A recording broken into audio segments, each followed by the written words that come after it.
Luis, actor, dirigente sindical, político, director también, varios rubros cubrió, varias expresiones cubrió, pero ¿cuál fue su obra maestra? Yo soy un intérprete.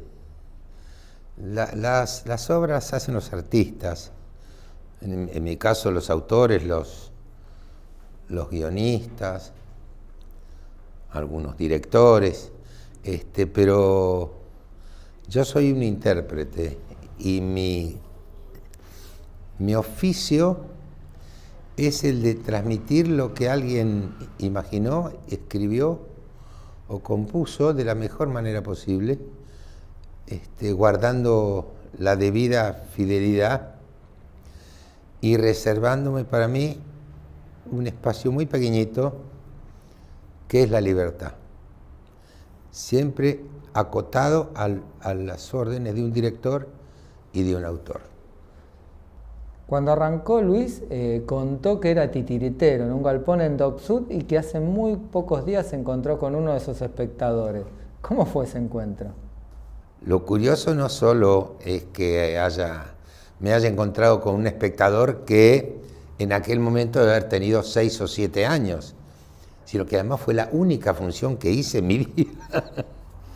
Y por lo visto a ese pibito le impactó mucho porque no lo olvidó y 50 años después me lo recordó. Fue verdaderamente un impacto porque nunca imaginé haber quedado en el recuerdo de alguien, que esa es una de las pocas certezas a las cuales podemos aspirar.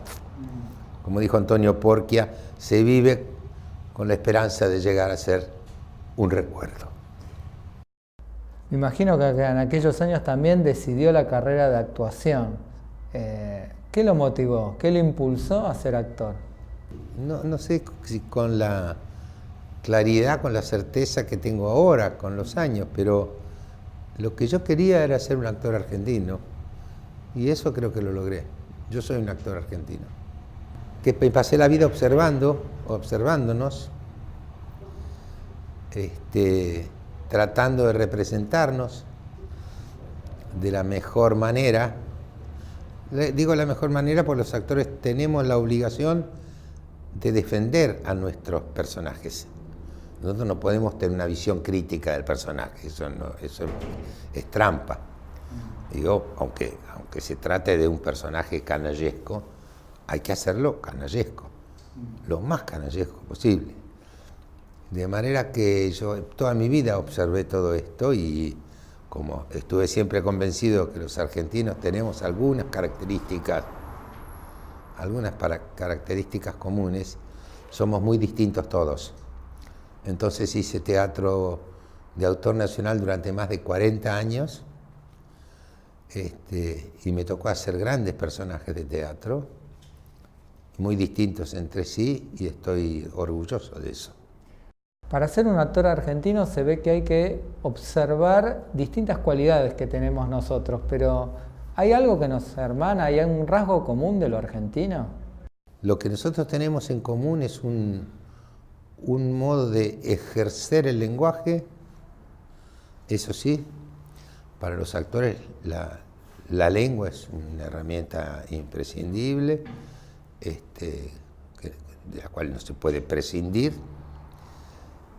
pero somos muy distintos. Yo hice personajes de naturaleza muy distintos. Acabas de mencionar al Gallego Soto, que poco tiene que ver con el doctor Ventura de Darse Cuenta, o con el personaje de Esperando la Carroza, o con el psiquiatra de Made in Argentina. No tienen muy poco en común, pero tienen algo en común que son las raíces, el lugar de las raíces. Eso sí, eso de algún modo, por olfato, por visión, por un golpe de ojos, me parece que aquel es argentino. Algo que está en el aire y que nos podemos más o menos identificar, pero eso no tiene demasiada importancia sociológica.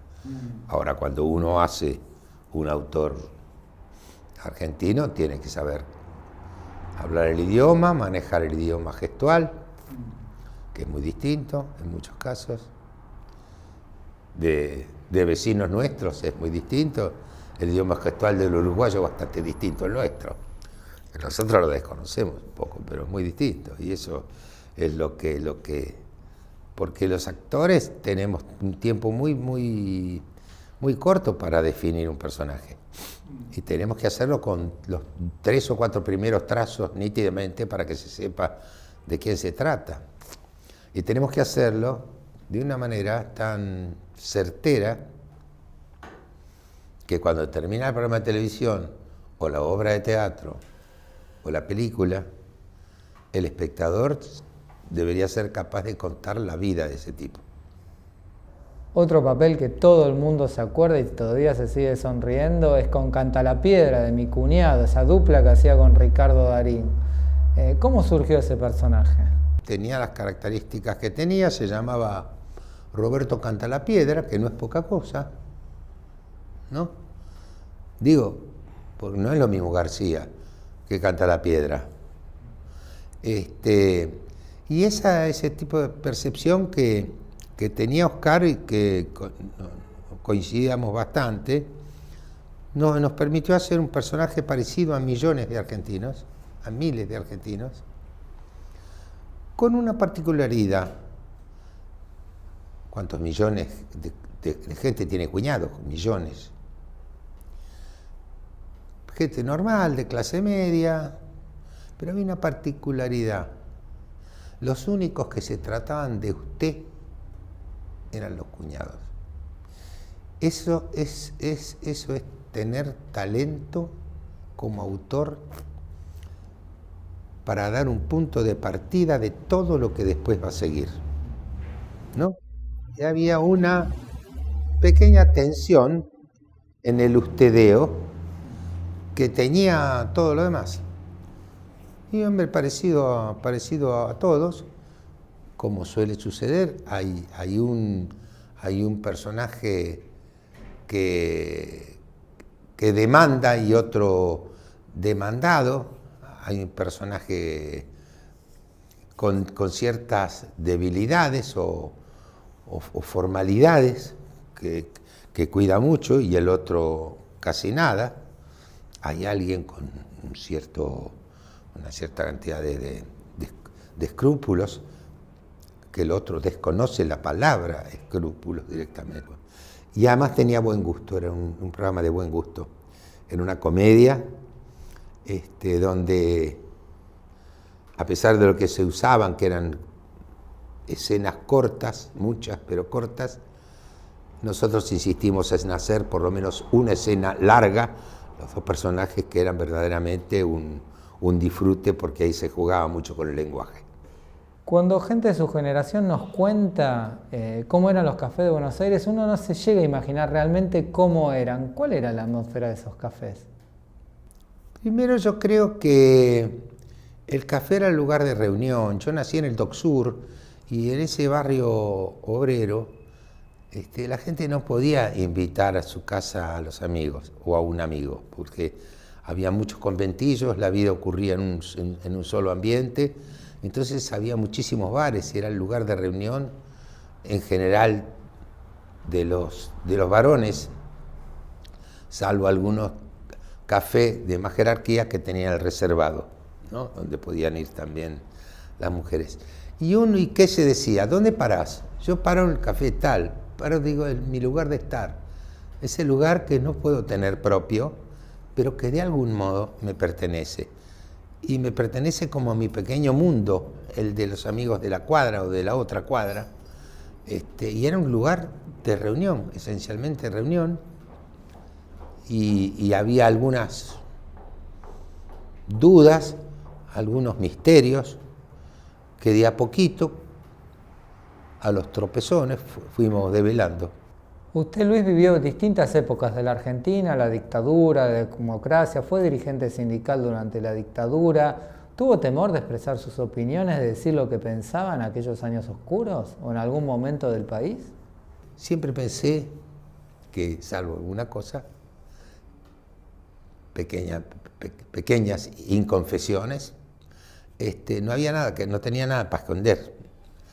De modo que así me crié con mis amigos del barrio de River, porque yo me mudé el día que cumplí 13 años, ahí empecé mi adolescencia, y nos permitimos, por ejemplo, hablar de política con muchachos, algunos 2 años más grandes, que en el momento era mucha diferencia, y no tuvimos temor de eso, no nos dio temor eso. Ahora menos porque la vida me llevó a una situación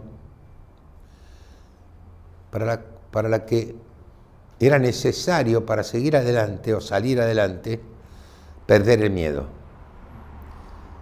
Y lo perdí. Y felizmente no lo volví a encontrar. Usted, Brandoni, pasó por diversos momentos del país, trabajando desde la actuación, desde la dirigencia, como diputado nacional, y me imagino que reflexiona sobre la democracia. ¿Qué tipo de democracia cree usted que estamos construyendo hoy?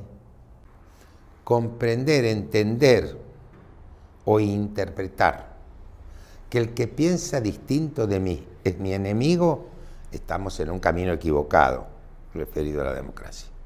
De modo que todavía nos queda un largo trecho por recorrer. Va a ser muy trabajoso, no va a ser fácil. Por ejemplo, que se le haya inducido a los chicos de las escuelas primarias y secundarias que había desaparecido Maldonado, cuando en realidad fue falso, y todavía hoy pretenden aparición con vida, es insistir en una cosa muy maniática, muy perversa, de falsear la realidad. Y los que pensamos de otro modo, no solo pensamos de otro modo, sino que además somos enemigos. Y en esto, la verdad que se hace bastante difícil encontrar un camino que nos pueda tener de la mano en algún momento, salvo momentos muy esporádicos, como por ejemplo si le hubiera ido bien a la selección de fútbol, estaríamos un poco más aunados. Y si no, otra cosa que no quiero volver a vivir, que son los gobiernos autoritarios o gobiernos de facto o dictaduras que nos aunaban en frente común. De eso espero no tener más.